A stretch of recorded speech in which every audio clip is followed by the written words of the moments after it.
नैया डोले सैया डोले नैया डोले। जय हिंद रिकॉर्डिंग स्टूडियो जैनपुर। नदिया के बीच नैया डोले सैया डोले।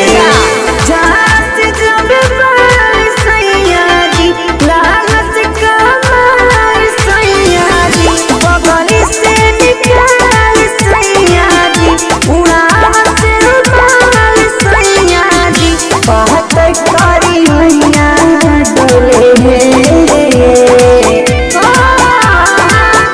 नदिया के बीच जैसे नैया डोले ओ सही मोर सैया डोले।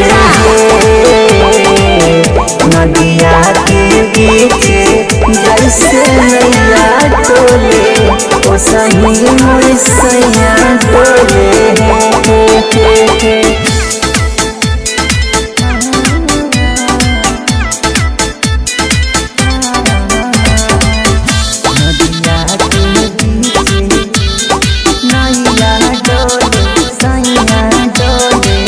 Music by Aman rock.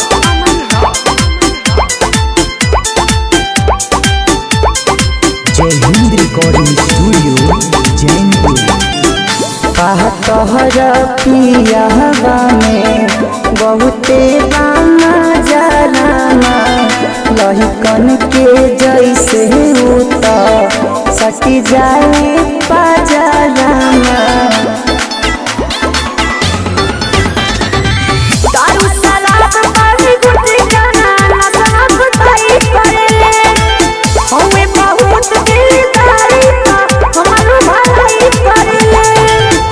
पहलंग के पलैया डोले नदिया के बीच जैसे नैया डोले ओ सही मोर सैया डोले।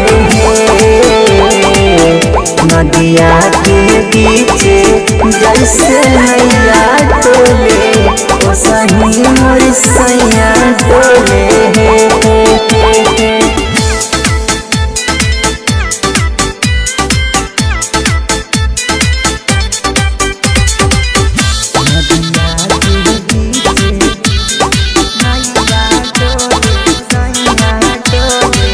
Music by Aman rock.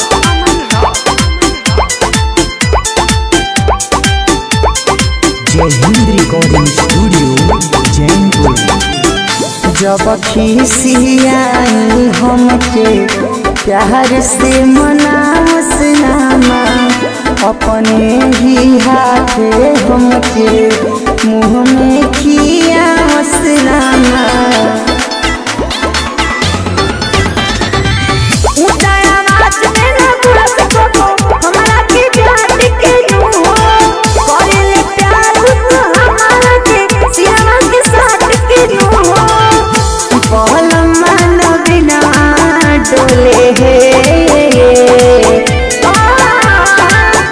नदिया के बीच जैसे नैया डोले ओ सही मोर सैया डोले।